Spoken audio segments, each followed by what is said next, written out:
خب سلام احترام و داب رسد عزیزان.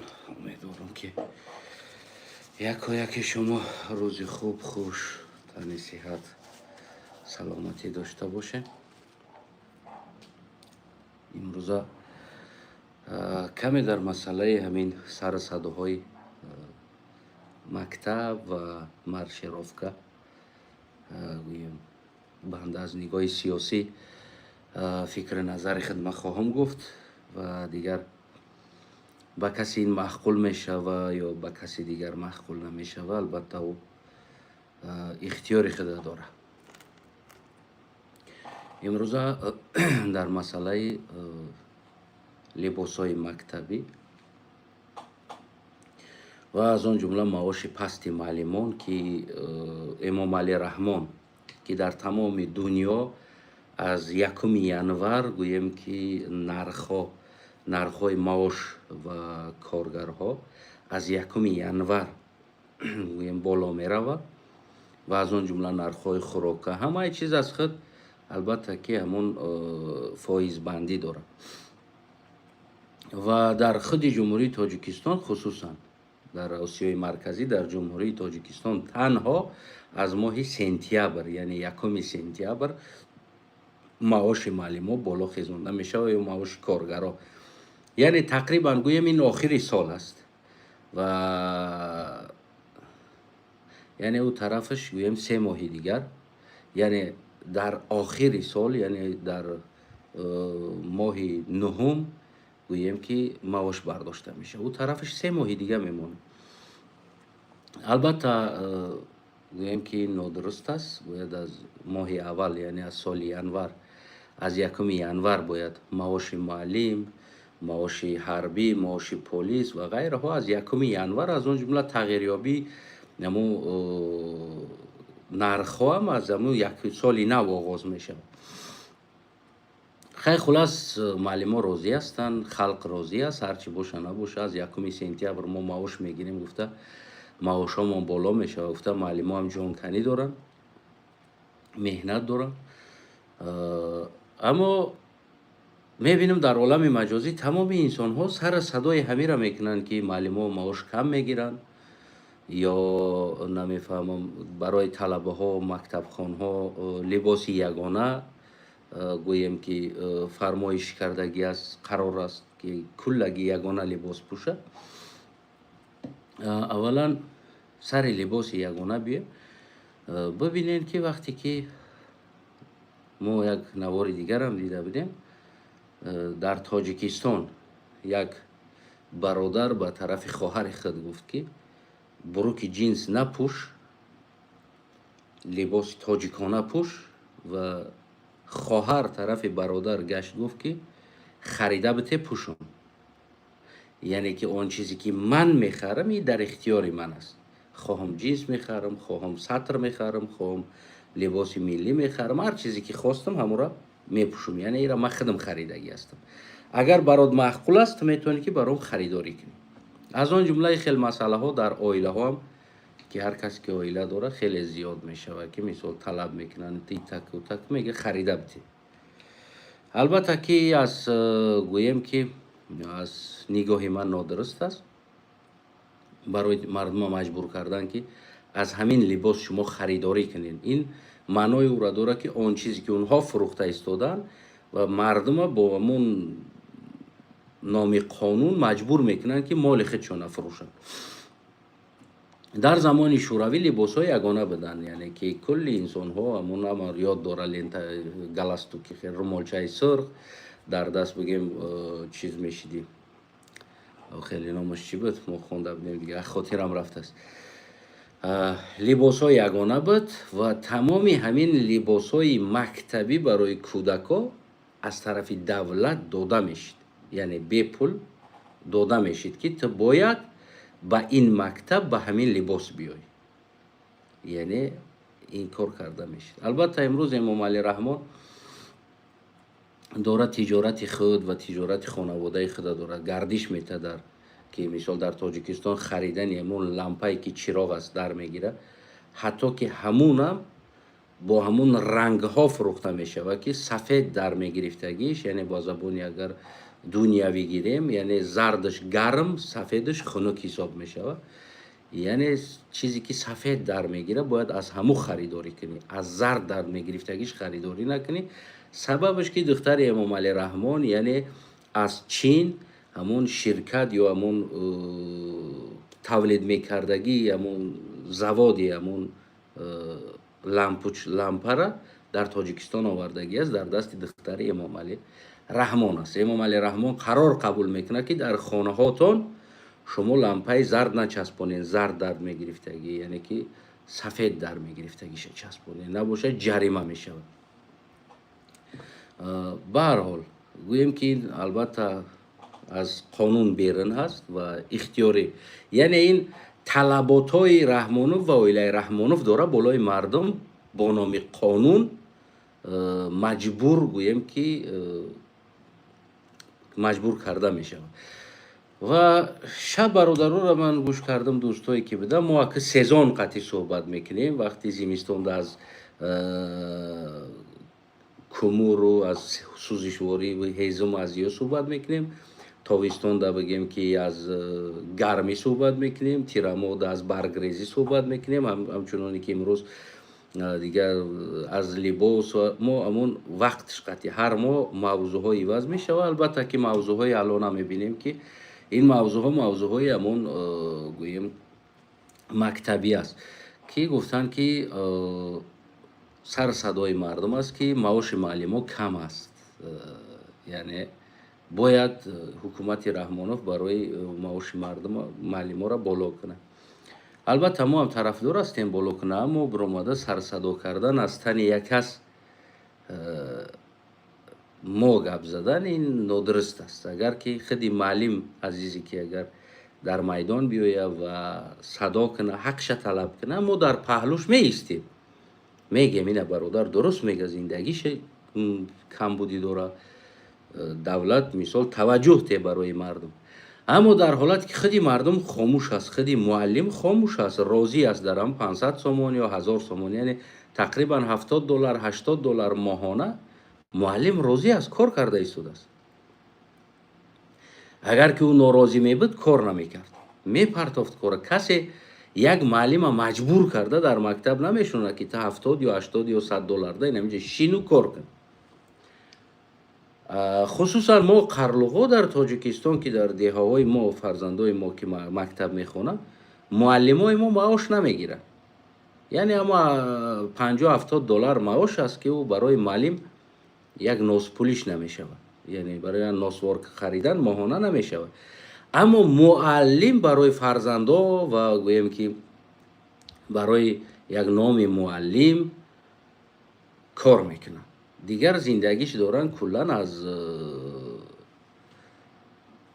از مالش، از زندگیش، یعنی که اما از زمین همه چیزی که داره در زندگی خوراک، یعنی با 70-80 دلار یا 100 دلار یا 150 دلار هیچ وقت نمیتونه که یک معلم 5-6 فرزند خود نگاه کنه، بخرانه و برای او توی کنه، مراسم کنه، زن تیا خانه کنه. یعنی به این پول در تاجیکستان الان معلم همون خوراک نصف روزی خدا یک ماه خریده نمیتونه در 100 دلار 150 دلار. یک هفته مکتب رفته خوراک نصف روزی خریده خره 100 دلار نمیرسه، کم است. اما معلمای ما تکیه به فرزندو، تکیه به عائله، تکیه به خانه خود میکنن. معلمای ما تنها به نام معلم بدن در اونجا فعالیت میکنن که همین نسل بی سواد نمونه.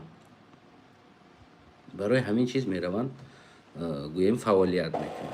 از همین لحاظ گویم که ما از تن یک کس خاموش است رفته داد زدن، این از نگاه ما گویم کمی ناخوب است. وقتی که خودی معلم نه کارپرتایی میکنه، نه طلب میکنه، هر چیزی که است راضی است. بسیار ببخشید من یک چیز دیگر مثال میارم، خفه نشین عزیزان، معلمای عزیز و دیگر شنونده ها خفه نشین.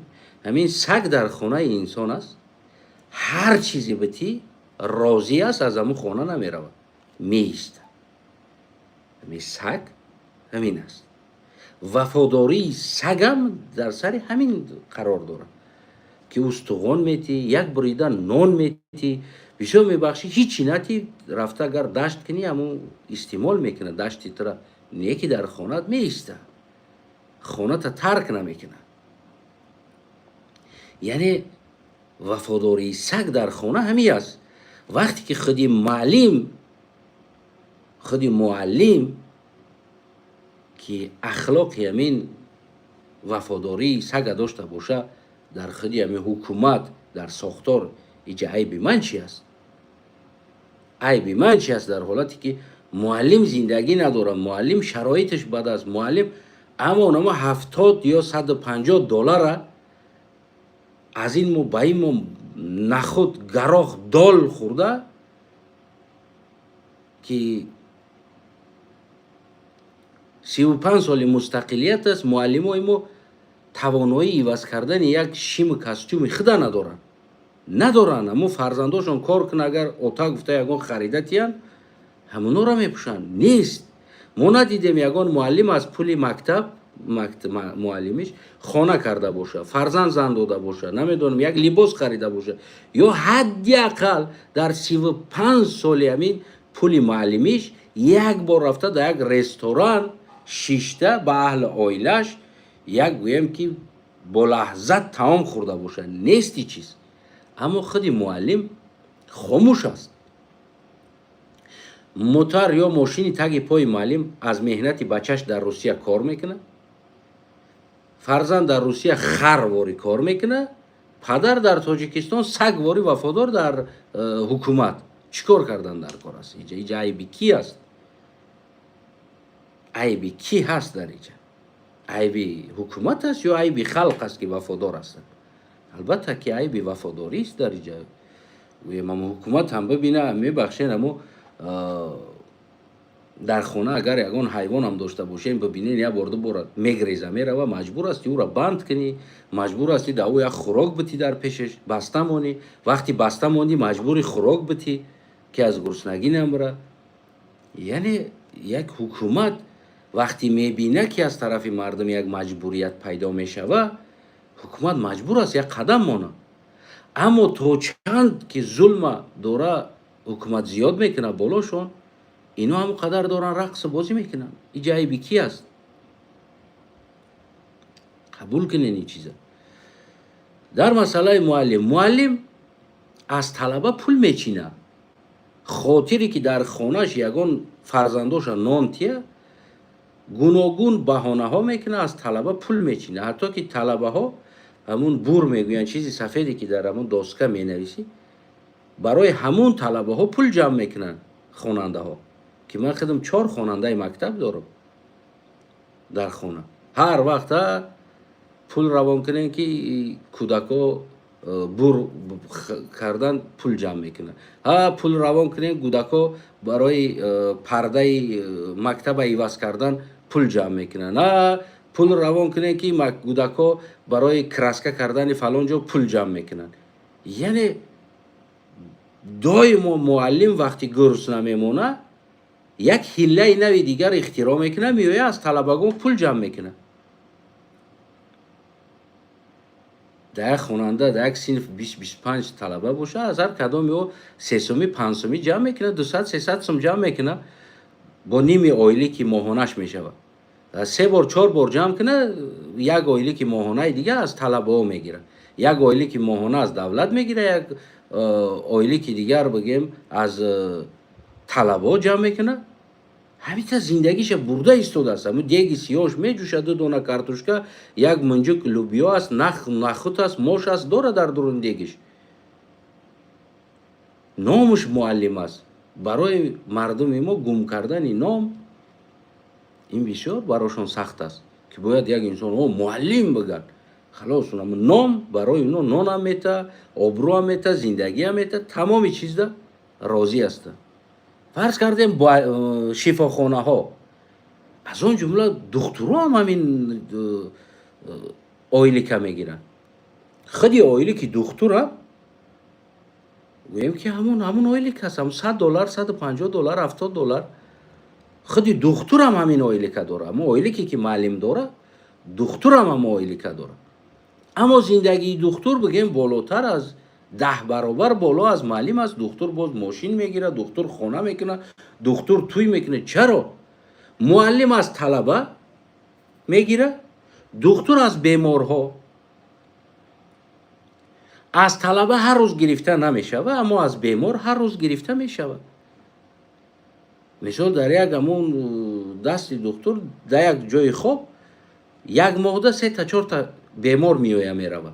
یک ماهده 3-4 بیمار میویه در اونجا طبابت میکنه میروه و از هر بیمار دکتر پول میگیره. کمترینی که از یک بیمار میگیره دکتر یک معاش ماهانه از 1000-1500 سومون برای نگاه کردن، طبابت کردن، اوکول کردن فلان دیگر میگیره. چیکار کرد باید؟ چرا ما از دکتر گپ نمیزنیم؟ چرا ما نمیگیم که معاش دکترا بد است، زندگی دکترا بد است؟ خانه دکترا روین از خانه رئیس یگان فرق نمیکنه، از خانه منصبدار یگان فرق نمیکنه. تمام فرزندای دکترها در خارج میخوانند. چرا؟ و دکتر هم همون 150 سومون 1500-2000 سومون اویلیگ میگیره، یعنی $150-200 اویلیگ میگیره. معلم هم اویلیگ میگیره. چرا دکتر 3-4 فرزندش در خارج میخونه، 3-4 تا خانه در تاجیکستان داره میخره، در خارج خانه میخره، فرزنداش هم میخونونه، باز در تای پاش بهترین ماشین داره، بهترین زندگی را داره، اویلیگش هم 1500-2000 سومون است. چرا در خانه معلمی چی نیست؟ از بس که درآمدی خیلی ساختار تاجیکستان این از خلق است، یعنی وابسته از این است که تو در کجا قرار داری. فرض کردیم پلیس همون معاش میگیره، پلیسی که در داخل شهر است همون معاش میگیره، همون هم 1500-2000 سومون به قطار معلم میگیره، و انسانی که در گمرک کار میکنه اونم همون معاش میگیره و هر دی همینا ساختارشون یک است، یعنی نظامی. وقتی یک انسانی که در گمرک کار میکنه خونه و در و برادرای و در خارج، فرزنداش در خارج، تمام زندگی را دارن، بهترین 4 تا 5 تا ماشین، همه چیز دارن. خانه پلیس برای نان قاق دارن. چرا؟ از بس که پلیس درآمد از مردم نداره. یعنی حق پلیس چی است؟ من بازار میروم به یگان پیراشکی فروش، یگان چه خاله کارات سوزه یخی، یگان که غم نداده است یخی، با خداشون کلان گرفته میمونه. خیر خاله چیکار کنیم؟ با بیچاره خاله پیراشکی پس 4 دانه پیراشکی قطعی ساوس همون میخوردگیش میته، میگه ما بچم بخ. در همین بازار قرغان یک میلیسه بود، در کیسوی لباس میلیسگیش سلفانو دا پیراشکی ها را میدوخت، روغناش چکیده میگشت. از مردم پیراشکی جمع کرده، در کودکاش پیراشکی میبرد میداد. این چیزا را باید درست درک کنین. چرا؟ اینم کارگر نظامی است، این احوال است، و تماجنی کارگر نظامی است، اونم نظامی است، یعنی گمرک. چرا او قصر داره؟ از بس که جایی که او میسته آدم در یک روز هزارها میگذره، از هر یکی او بگویم که مبلغ میشیتونن و در یک همون 24 ساعتی که یک گمرک میروه، یعنی سمینه میگوین ماده میسته، همسایه من گمرک بود، همسایه من در گمرک بود و 2 برادر او بالاترین عالیگاه میخوندن و هر دی برادرش در تای پاشون ماشین داشتن. یک هم برادر کلانیش که در گمرک کار میکرد،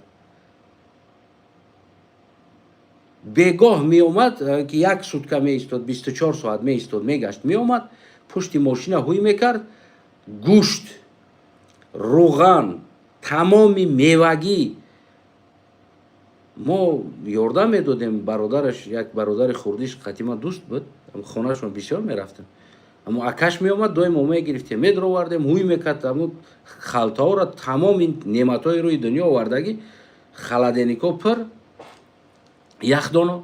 چرا؟ چرا گمرک از زندگیش، نظامی گمرک زندگیش اینقدر عالی است و برادراش عالیگاه میخونه و هر برادری او ماشین شخصی دارن که یک برادری او کار میکنه. اما در همون جایی که با زندگی میکردیم همسایه دیگر داشتیم پلیس بود، پشت یا پاشنه همون پای افزالش کچیده رفته بود، پاش کچ کچ میرفت، نداشت. یعنی درآمد از کجا است؟ ما ساختار دولتی داریم که تو در کجا هستی، میفهمی؟ مثل همونه که ماهیگیری میروی، یعنی از کجا تو ماهی میگیری، فرق همین است. یعنی در کجا تو میستی ماهی را میگیری. میانی دریای کلان میدروی ماهی میجویی، یا که از جایی که ماهی ها گذشته ایستادن تو تور میمونی و ماهی میگیری. یعنی اون چیزی که با همون قرماق ماهی میگیری یا با تور ماهی میگیری. تاجیکستان ساختارش همی است. ما چرا یک کش گوییم که این احوال است، دیگرش گوییم این احوال است، فلانیش گوییم این احوال است. در تاجیکستان به پاره زندگی نیست. خود امام علی رحمان برآمد پیشترش گفت تمام انداز مردمش خیزون، گفت که همه تمام دلش دارم. گمرک گفت دلای شما را دارم، انداز گفت من دلای شما را دارم، پروکراتور را گفت من دلای شما را دارم. تمام شما دزد هستین، قصر دارین، خانه دارین، بهترین زندگی دارین، 7-8 تایی ماشین دارین، 3-4 تایی زن دارین. مرحمت، زبان پرزیدنت است این چیز. چرا معلم ها را نخیزون، نگفت که معلم ها ما شما را هر یک تا دلتا دارم، شما 7-8 تایی ماشین دارین، 3-4 تایی قصر دارین، 3-4 تایی زن دارین. چرا معلم ای گپا نگفت؟ سوال. چرا پلیس نگفتی گپا؟ چرا پروکرور گفت؟ چرا گمرک گفت؟ چرا اندازه گفت؟ چرا اینا را خیزون درجه؟ سوال با میان میاد. خیلی شما میتونید که قضاوت کنین. چرا امام رحمان معلم را نخیزون، نگفت که هر یک شما را من دلای جنایی شما در دست ما هست، شما 3-4 تای قصر دارین، 3-4 تای زن دارین، 7-8 تا ماشین دارین. چرا این گپا در معلم نگفت؟ خیلی شما میتونید که قضاوت کنین این گپا. یعنی خیلی تاجیکستانی ما الان گفته استادم که همون حالت ما قرار داریم که تو در کجا هستی، نوابسته از اوی که تو معلم هستی یا نظامی هستی. فرض کردیم معلم پانتون هم یا اونیورسیتت هم معلم است، معلم مکتب هم معلم است. معلم اونیورسیتت زندگیش بهترین است. چرا؟ از بس که برای وارد کردن یک طلبه، برای خوندن زچاد اگزامین تا دیپلم دادن یک طلبه برای یک معلم فلان پول میتیه. من خودم خوندگی هستم، من خودم میدونم. یعنی چقدر او زمانی که ما خونده بودیم سالهای 2000 بود که ما چقدر پول میدادیم برای یک معلم. و معلمی اونیورسیتت در رستوران خوراک میخوره، بهترین ماشین داره، فرزنداش در خارج میخونه، بهترین زندگی داره، معلم اونیورسیتت است. و معلم مکتب نان در کیسهش نان میاندازه میروه، وقتی طلبا بیرون میروه کیسهش نان برآورده پنهانی میخوره که کسی نبینه.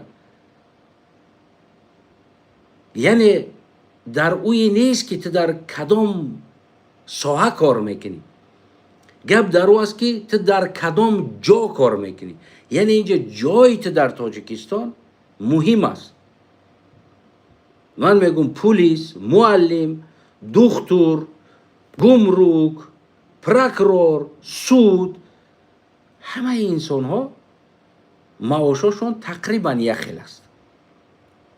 از 150 تا 200-250 دلار ماهانه معاش است. از این بالا نمیگیره در تاجیکستان کسی.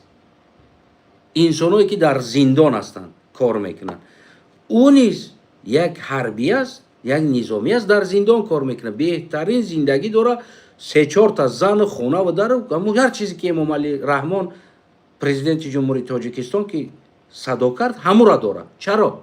از بس که زندانی ها باید برای پول تیه، یعنی یک معاش، یک مبلغ معین دارن که باید یک زندانی باید پول تیه برای نظامی که او را نظارت میکنه. یک سیستم ساختگی است. میفهمید؟ وقتی که سیستم ساخته میشود که یک سیستمی که گردش جوشیدن انسان ها قرار داره که کی کجا را جوشه،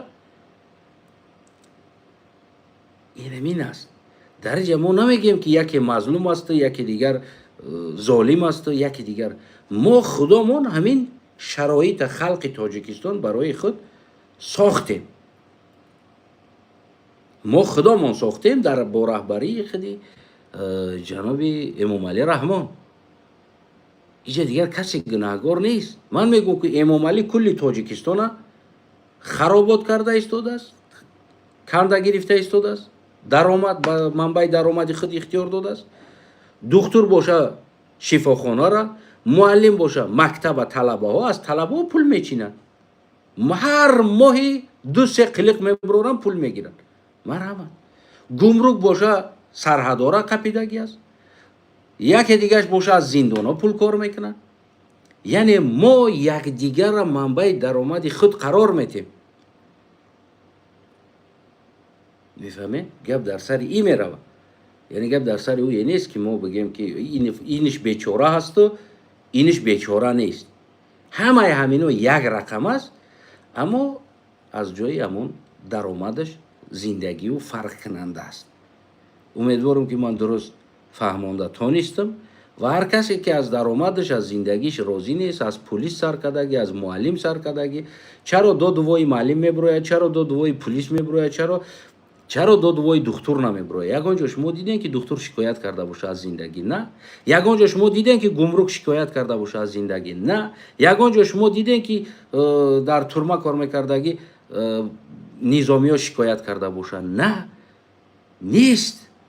همه همینا معاشاشون یک خیلی است، اما زندگیشون رقم.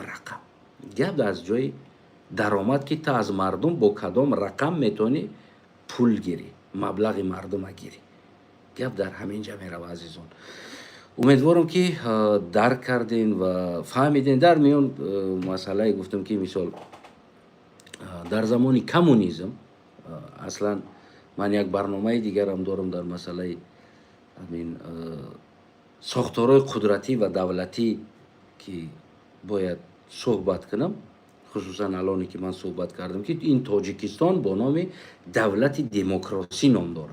یعنی نام ها کلا هر زمانی که هر چیزی که هست سیاستمدارها این چیزها را اختراع میکنن که ما دولت دموکراسی هستیم، ما دولت کمونیستی هستیم، ما دولت فلانی هستیم، ما دولت دیگر هستیم. اینا یک نام های هستند که الان اینا اختراع شده نام ها نیستن، بلکه این نام ها از خود 2000 1500 بعضیاش تا 5000 سال پیش، 4000 سال 5000 سال پیش این نام ها برای خود یک قدامت دارن. این نام ها یک زمان همین نام ها وجود داشت. از آن جمله مثال گیریم در مسئله کمونیسم، اگر ما گیریم که ما زمانی کمونیسم زندگی کردیم که الان ما نمیدونن مردم ما نه معنای دموکراسی را میدونن، نه معنای کمونیسم میدونن، نه معنای سوسیالیسم میدونن.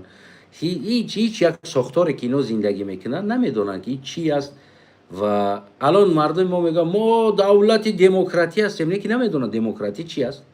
اصلا دموکرات چی است خودش و چی باید باشه این چیز. اما میگم ما دموکراتی هستیم. ما میگیم که دولت اتوریتری است، دموکراتی است، سوسیالیستی است، کمونیستی است. ما مثال در زمانی کمونیسم چی است؟ یعنی که چی معنا داره کمونیسم؟ گویا اگر انسان ها میگن که کفاری است. نه برادرای عزیز، نام ها از کفاری، از مسلمانی، از دینی، از چی نمیشه. کمونیسم معناش کمونیکاسیون، کمونیسم یعنی که پیوستگی است. همه چیز به یکدیگر پیوست است. میگن که کمونیکاسیا، تلکمونیکاسیا، ودا کمونیکاسیا، انرژتیک کمونیکاسیا یعنی انرژی کمونیکاسیا، یعنی پیوستن همین چیزا اینو کمونیکاسیا، کمونیسم میشود. یک دیگر پیوستی. چرا ما زمان شوروی را کمونیسم میگفتیم؟ از بس که درست بود. یعنی که 15 کشور با یک دیگر تمامی همون برق و نرخ و نوا و خوراک و تمامی چیزی که علم و دانش و هر چیزی همون چیزی بود که یعنی پیوستگی داشت با یک دیگر، یعنی کمونیکاسیا بود. از همین لحاظ همون زمانی که بگیم کمونیسم میگیم، تنهایی را شاید ما با زبان لاتینی یا با زبان فرانسوزی یا با زبان انگلیسی یا با زبان روسی لهجوی کرده وقتی ما میگیم که کمونیسم، بعد میگن کوفاریستین. نه برادرای عزیز، این با دین هیچ ربطی نداره. ساختارهای دولتی و قدرتی از اون جمله دموکراسی با دین هیچ ربطی نداره. و نمیدونم 4 انسان میبره میگه که این ضد دین است. نه برادرای عزیز، معنا و منطق ساختارها یعنی اصلا دیگر چیز است.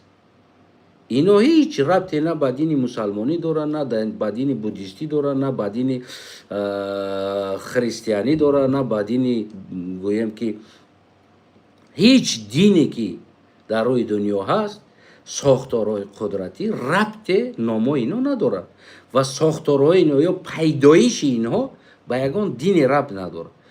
فقط ما وقتی که یک برای اغوا انداختن این چیزا را میتونیم که تاش علاوه پرتایم بگیم که کمونیستا زیدی دین بدن. کمونیستا اصلا کمونیسم چی است؟ یعنی کمونیسم در زندگی میکردگی انسان اگر زیدی دین باشه و عقیده او است. مثال عادی میگیرم، الان دموکراسی است. در دموکراسی یک انسان میتونه زیدی دین باشه، یک انسان میتونه با دین باشه.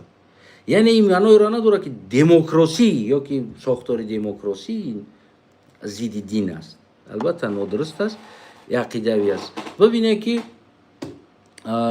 الان یک دولت برای خود یک کمونیسم نام میگیره، یا دولت الاسلام یا سعودیه یا عربیه نمیدونم یا خلیفت نام میگیره، اما در داخل ساختارهاش داخل بدگی ساختارها یعنی با ساختار کمونیسم، با ساختار دموکراتی، با ساختار سوسیالیسم، با ساختارهای یعنی با گوناگون ساختارها داخل او تقسیم میشه. او را خودی همو انسان میخواه یا نمیخواه همین است. خودی اگر از دین اسلام ما بگیریم، دین اسلام کمونیسم است. دین کمونیسم است. چرا؟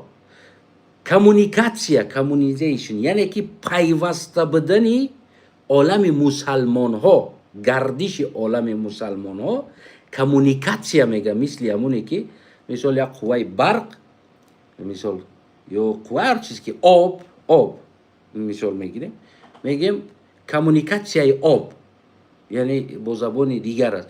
یعنی جاریه و رویه و گردش و همون ریزش آمدن به کجاها به خانه‌های که این کمونیکاسیا میشود، کمونیسم میشود.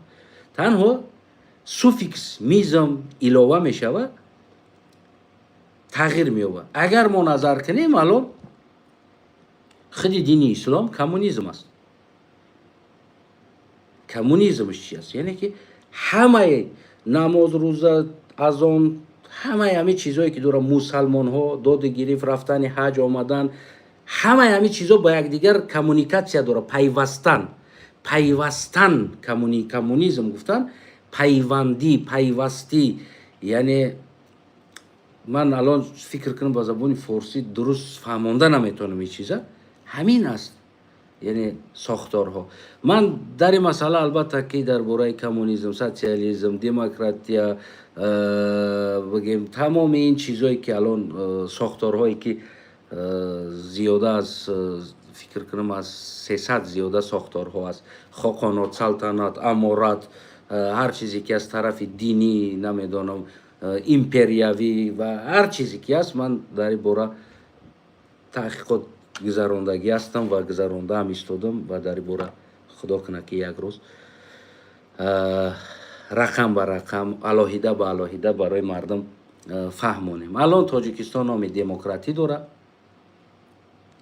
اما خودی داخل تاجیکستان و ساختار داخل تاجیکستان دزدوکراتی است، غارتکراتی است و تجاوزکراتی است. یعنی که داخل تاجیکستان و ساختار تاجیکستان نامش دموکراتی است و در داخلش ساختار قانون و ساختار تنظیمی جنگل است. یعنی در جنگل داخل شوه، شیر ایشا میخوره، روبا موشا میخوره، گرگ آهو را میخوره، عقاب دیگه پرندارا میخره. همین کدامی که زورتر هست، قدرتتر هست، یا کمونیکاسیا برای خودش کمونیستی ساخته میتونه، داخل ساختارها کمونیستی است. داخل کمونیستی است. یعنی هر یک کلیتسا گویم یا هر یک گردان چرخی کمونیستی داره. کمونیستی کمونیکاسیای گویم زندان، کمونیکاسیای شفاخانه، کمونیکاسیای معلم، کمونیکاسیای گمرک، هر یک ساختاری که ما داریم داخلش اینو کمونیسم هستن. یعنی داخل اینو کمونیستی هستن. یعنی هیچ وقت اینش با اینش پیوست نیست. هر یکی خودش علاهیدگی همون کمونیکاسیای خود داره. یعنی رهبر خود داره، سیستمی خود داره و اصول دزدی و اصول غارت، اصول تلاش کردنی خود داره که اونها با میورن بالاتر به اولادای رحمانوف، به خود جناب رحمانوف سالانه ماهانه دارن گویم که یک مبلغ میلیارد معین باید از حساب گمرک جمع کرده به اویلای رحمانوف سپاریده شود، از حساب مکتب جمع کرده از در اویلای رحمانوف سپاریده شود، از حساب گویم زندان جمع کرده با اویلای رحمانوف سپاریده شود. همچنان هر یک ساختارهایی که علاهیده هستند که به یکدیگر پیوسته شیده نمیتونن، اینا خاطر همون جدا کرده ماندگی هستند که هر یک اینا یک مبلغ معینی خود در اولاد رحمانوف، در خانواده رحمانوف سالانه جمع آوری کرده میسپارند.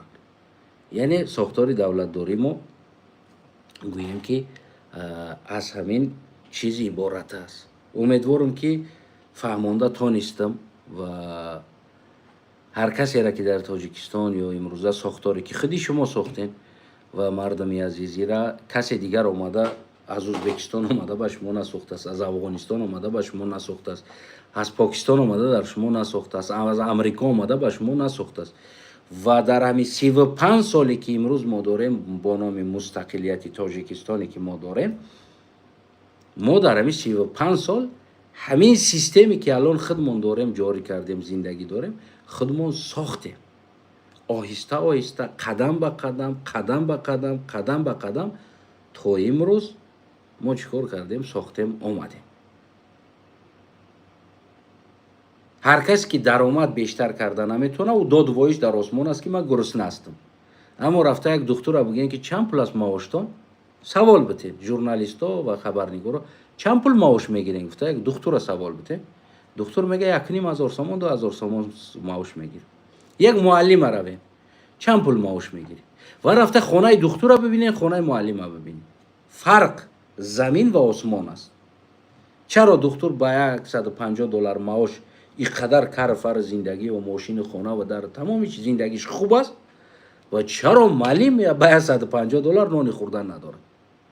خطون در همینجا بگیم که قضاوت میکنی. از آن جمله هر یکی شما در خانه‌تون بیمار میشه و خانه ما هم است و گویم که برادرم از دنیا گذشت بیمار شدن، مادرم مثال گیریم مسئلهش زود شفاخانه میرود و خواهرم بیمار از زود شفاخانه میرود.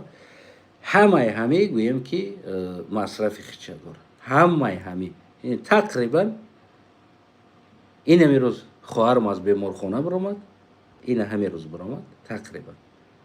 یعنی 5,000 سومان یعنی $500 در همون طبابتش گویم که در همین 12-13 روز دارو درمان حق دکتر همه 5,000 سومان در 12 روز مصرف شد. تصور کنید همون را نیمش اگر دارو باشه نیمش حق دکتر. یعنی جای همون درآمد گردش خوب در کجا است؟ در دکتر است. گردش از زندگی خوب است رفته است. برای همون بگیم که اینا باز بگیم مادر ما باید بالیسه بریم باز بخوانیم با 12 روز دیگه مادرم باید طبابت بگیره از بس که الکه مازش تیز گرفته ایستاده است. یعنی مجبوریم با ایرا بریم. اینم بریم نبدند است 4,000-5,000 سومان دیگر با 12 روز بگیم دارو درمان جای خوب حق دکتر مصرف میشه. مرحمت. یعنی میشود که در یک ماه ده انسانی را که شفاخانه میخوانی و طبابت میکنی، هر 6 ماه اینا باید خوب روند. هر 6 ماه ما باید $1000 به دکتر بتم مصرف کنم. این کمترینش است برای هر 6 ماه. تصور کنید ما یک خانه بوده ما سالانه $2000 بگیم که همینجا در دکتر میتیمش. یک خانواده. ولی تاجیکستان چقدر خانواده داره، ولی انسانایی هستن که بیچاره شب دراز روز دراز در پشتی در بالینس هستن، نه گاوشون موند، نه خونهشون موند، نه زندگیشون موند که تمام چی را مصرف کردن و آوردن تا که فرزنداشون تبابت کنن. و در عالم مجازی هم ما میبینیم که هزارها انسان میطلبند در این کرتا میمونن که بیماری مونه بریم تبابت کنیم، التماس کمک کنین. یعنی اما پولای کمکی باشه، دیگر چیز باشه، با دو دستی ادب در دستی آقای دکتر رفته میشه. برای همو دکترها را زندگیشون خوب است. دکترها هیچ وقت یگان جدا ما ندیدیم که یک دکتر برآمده گفته باشه که آیلکم کم از زندگیم بد است، کودکام گرسنه است، ما چخیل آمده در اینجا بیمارا را تبابت میکنم. معلم را برای میگه که من چخیل درس بتم طلبه را رفته از بس که زندگیم خوب نیست، ما فکر زندگی میکنم یا فکر طلبه را درس دادن بکنم. اما همین کلمه را دکتر نمیگه که مثال ما دو بیمار تبابت کنم یا زندگی میکنم. برای ما $100 $150 $200 در زندگیم نمیرسه. یگان جدا ما یگان دکتر تا امروز ندیدیم و خدا کنه که آینده هم نبینیم. ما برای امام علی رحمان یعنی پیشنهاد کردنی هستم که وقتی که قدرت و توانایی اداره کردن ساختارهای دولتی نداری و با تمامی احترام از خودت خواهش است یا استعفا میدادین میبرامدین یا در صورت غیره یعنی افتنامیا میکردین.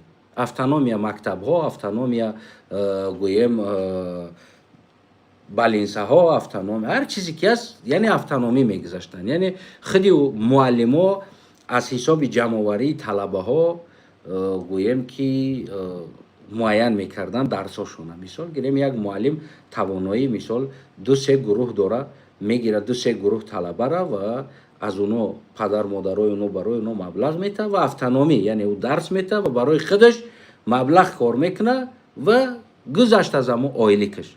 و چیزی دیگره که تمام مردم ما سر صدا دارن آیلیکی فلان کم، آیلیکی کم، آیلیکی او کم، آیلیکی دیگری کم، آیلیکی ما بیایم معلم ها را $1000 آیلیک میتیم، ما بیایم فلانی ها را $2000 آیلیک میتیم، ما بیایم فلان میکنیم. برادرای عزیزم ما با تمام احترام براتون گفتنی هستم که گفتی همون روسا که پروژه وزرسلیت میگن، یعنی که وقتی کلان شدن ما اومده است باید که ما کم تا کلان تر شویم.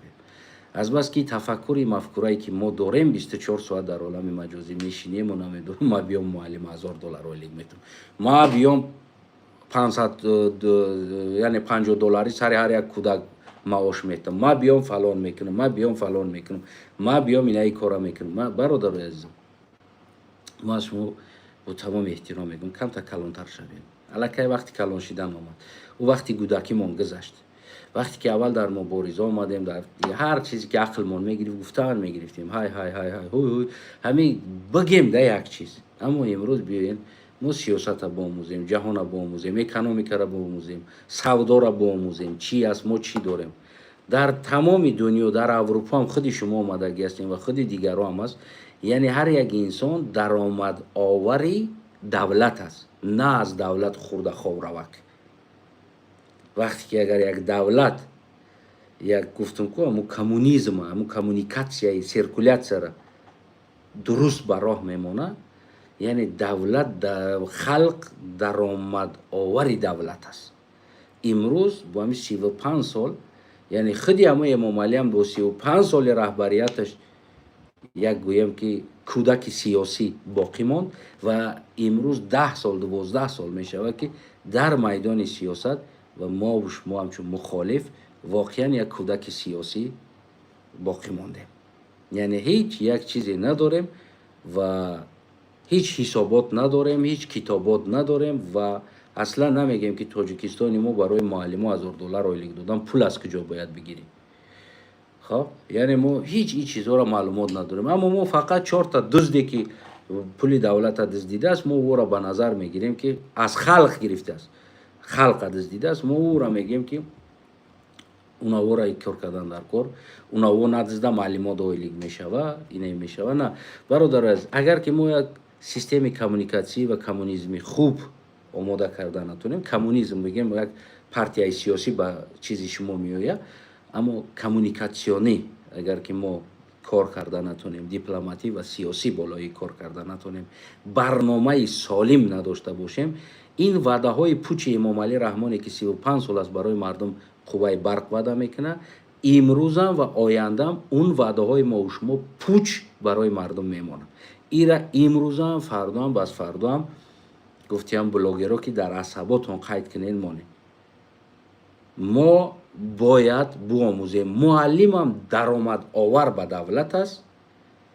هر یک کارخانه کارگر، همچنان که امروز ما در اروپا کار کرده استیم، هر یک ما و شما درآمد آور دولت هستیم. اگر $100 باشه، $200 باشه، $300 باشه ماهانه، ما چی کار میکنیم؟ $1000 باشه به دولت درآمد میاریم. ود برای چی اروپا دولت‌های اروپایی بای هست. ما بسیار چیزی داریم، اگر که از طرف خوبی بگیریم، اگر که همین ساختاری که الان داره برای ما چی خوبی داره، برای من گپ زنم یک کتاب دیگر گپ میزنم. یک کتاب دیگر خوبی داره برای مردم، برای تفکر و مفکوره و زندگی امروزه مردم. یک کتاب من میتونم که در مسئله بنویسم و یک کتاب خوبی دیگر برای امروزه مردم داره، همین ساختار داره. اما این مسئله علاهیده است.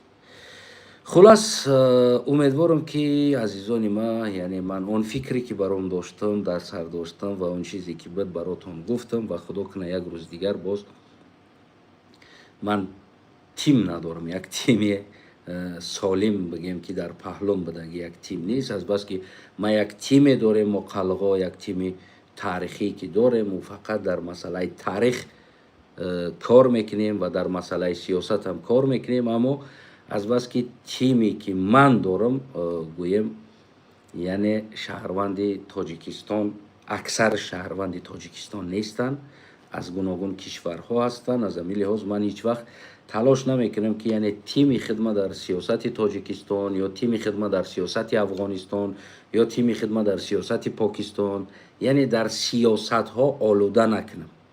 یعنی ما می آموزیم و کتاب می نویسن و فیلم تیار میکنن، هر چیزی که داریم با توانایی خود داریم و کار میکنیم، اما هیچگاه ما تلاش نمیکنیم که تیمای خودمون رو بیاریم در سیاست آلوده کنیم و کار کنیم. از همین لحاظ در بسیار مسئله ها من شاید که قفاتر موندم. همین مسئله برنامه ها و مسئله برای مردم درست فهموندن، وقتی که ما اگر مردم درست نفهمونیم، بسیار بسیار بسیار بگیم که منظرتی بزرگ مردم ما هیچ جا رفته رسیده نمیتونن. وقتی که مردم ندونه، مثل همونه که من 10 نفر میگم که رفتیم یه جا میریم، 10 نفر همراه رفته ایستاده است اما نمیدونن که او کجا رفته ایستادن. هر کدام او در راه کو مثال گیریم، یک شب میام میگم دوستورا که خیلی رفتیم یه جا میریم، کار است. هر یکی اونا کو در راه برای خودشون شک و شبهه دارن پیدا میکنه. یکیش میگه ما یگان جو دزدی رفتیسته باشیم، بچه چی گپای بگو، میگه بگو خیلی روشن که مده من رو مخی چی گپ است. و یکی دیگهش میگه بچه هم یگان کار نکده باشه، شرمنده یگان کره نکش. هر کی با خودش یک گویم ورسیا، یک تخیلات تصورات برای خودش تو رفتن رسیدن تو همونجا. اگر که گرچند من اونا را در یک جایی که آش شده ایستاده است، اینا را آمدم از این قشلاق به قشلاق دیگر آشخری برده ایستادم، نه که نگفتم که آشخری رفتیم، نه که همینو تو همه آشخری رفتن هزارها برنامه ها سر اینا میاد که کجا رفتیم، چیکار کردیم، چی مقصد داریم. برای همون وقتی که اگر ما میخواهیم که از یک منزل به منزل دیگر رفته رسیم و مطمئنا رسیم، باید همون انسان هایی که همراهیت سفر دارن باید بدونن کجا رفته ایستادن. و در همین سیاست هم که وقتی که ما از این سیاستی که الان روشنی میدازیم، ما بیرون از تحقیر کردن چیزی نداریم.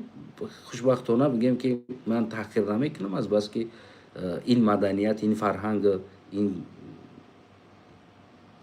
ندارم این چیزا را. ما از یک سیاست به یک سیاست دیگر، یعنی از سیاست امروز پستر به یک سیاست پیشرفته تر میخواهیم که اگر رویم، باید برنامه معین باشه و برای مردم ساختار، سیستم، درآمد، آینده وقتی که رفتیم در اوجا چی است، ما دزدی رفته ایستادیم یا آشخری، باید مردم بدونن. یعنی همچنان که گفتم که شام یا یک جدا دوستا شتگی هم 10 نفر میگو خستی رفتیم ای بچه بخیز رفتیم، 10 نفر میخیزه میگه کجا میریم، میگوی میریم تمام اوجا میفهمی.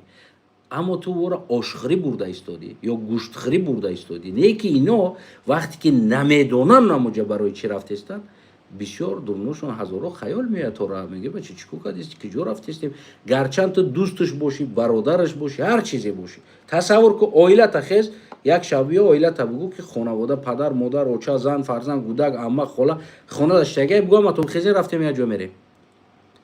ببرار شب تاریکی ده فرض کردیم یک طرف خونه یگون طرف برای بردن، بگو بیا رفتیم یک جا میریم. همه بعد سوال میته، عائله تای، زن تای، کودک تای، پدر تای، مادر سوال میته کجا میریم. گفته کجا میریم. تو اگر مطمئن نشون او نمیرون. همچنان که دوستا اگر مطمئن نباشن که تو آشخری رفتیستی، او در راه اول هزار سگ شک شبه میکنن و دیمش که او نمیدونن آشخری رفتیستن یا دزدی. یعنی وعده پوچ به همون برنامه ای یک تخیل، یک خیال است. برای همون عزیزانی که هستین، همون بزرگوارایی که هستین در سیاست هستین، بین یک کار کنیم، یک کم ترکه کلان تر شیم.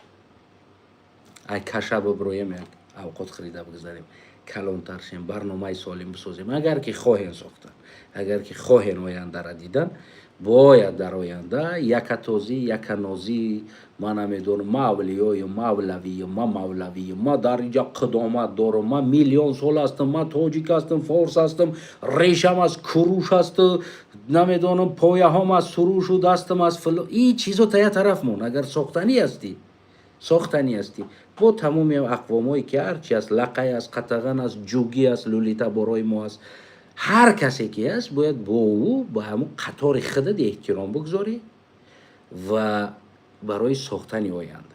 اگر تی یک تازی میکنی، یک کنازی میکنی، هیچ کار کردن نمیتونی. من برادرای عزیزم خیلی در سیاست شما قطعی بدم و نگاه کردم، سنجیدم هم، من گفتم هم، یک دو پیشنهادو هم کردم. من دیدم که در سیاست خفه نشیم، پوچ خالی هیچ چیز نیست بغرض از نمی ازار دختر رحمانوف، موی سر دختر رحمانوف، نمیدونم شیری مادر رحمانوف، کلین رحمانوف، خدای رحمانوف، دیگه هیچ چیز دیگه نداریم ما. نیست، برنامه نیست. برای همو یا کلان میشیم یا همین گودک بازی را ادامه دادن میگیریم. راه ما و راه شما جدا. یا کلان میشیم یا گودک بازی را ادامه بدیم. ما دیگر از او خاک بازی و لای بازی کشخری برآمدگی هستیم. ما از اول برآمده بودیم. اما امروز باز مطمئنا میگم که یا از کودک بودن بیرون میشیم، بس میکنیم بازی کودکی را و مردانوار میگذاریم در سر مسئله. در صورت غیره یا دعای خلقیتان میتم سلامت باشین و طرفش. انا aziz xalqlarim, ayaqlaring taygölay. Dunyo siyosat sizlarni hamma narsadan ketin qoldiradilar. Ba'zi bir joylarga xirab deydi-ku, xirab qoladilar deydi. Sizlar o'sha xirabga tushib qolasizlar. Shu uchun men hammalaringga aytamanki, bizlarga so'kinish bunaqa narsalar yo'q. Neki birlashinglar, agar xohlasanglar tarix, farhang, tamaddun, siyosat nimaligini tushunsanlar bu narsani, xudo xohlasa biz qalliqlar 800 yil hukumat qilgan qalliqni qoni bizning qoniga turibdi. Biz davlatga ham, davlatdorlikka ham, siyosatga ham xudo xohlasa aqlimiz yetadi. Shuncha aqlimiz yetadiki hali boshqalar bu yerga aql yetguncha anchagina kattaroq bo'lishlari kerak. Shu uchun belaring bog'lang aziz qaliqlarim. Xudo xolasa hammasi yaxshi bo'ladi. O'qinga, siyosatni, tushunmagan joylaringni tushuninga, birlashinga, xudo xolasa zo'r eng yaxshi mana shu birtasi o'zim sizlarga siyosat nimadi, ekonomika nimadi, davlat nimadi, amniyat nimadi, harbiy nimadi, hammasidan Xudoga shukr aqlim yetadi. Har bir talaringni nuqta va nuqta dars beraman. Ko'rsataman, o'rgatamanki, o'rganinga, men havoyi vala bo'lmanga. Bo'lmanga bu narsaning foydasi yo'q. Erkak bo'ladi, erkak uzoqni ko'radi. Jonor deydi, qancha uzoq bo'lsang ko'radi. Jonor hidni bilmaydi, jonor uzoqni ko'radi. Bilasizlar? Shu uchun sizlar agar jonor bo'lmoqchi bo'lsangiz, uzoqni ko'rmoqchi bo'lsangiz, har bir narsa hid qilsa sasigan xo'shday, hid qilsa ketdan yugurib ketmanglar. Sizlar ko'ringlar, nima bo'ldi, qanoq borasizlar, qanoq etib boramiz o'rga. Siyosat nimadi, ilm nimadi, farhang nimadi, madaniyat nimadi, har bir talaringga xudo xolasa, hali bundan keyin katta auditoriyalarga xudo xolasa men sizlarga har bir tasini nuqta va nuqta tushuntiruv, darslar o'taman, leksiyalar o'taman, tushuningki, o'yin dunyo nimadi. Qanoq sizlarni allatadilar. Qanoq bir millat kelib turib, bir millatda ayog'ini tagiga qo'ldan hamma narsasini oladi, hech narsa qila olmay qoladi. Nima uchun oladi buni? Qanoq oladi? Har bir tasini sizlarga aytib beraman. Xudo xolasa, meni aziz qaliqlarim, sizlarni hali samolyotlaring eng baland uchadi. Eng baland uchadi sizlarning samolyotlari. Buni yaxshilab eshitib oling. Eng davlatdor xalq sizlar bo'lasizlar, eng davlat egasi senlar bo'lasizlar qaliqlarim. Mana shu bayroqlaringdan, mana shu bayroqni.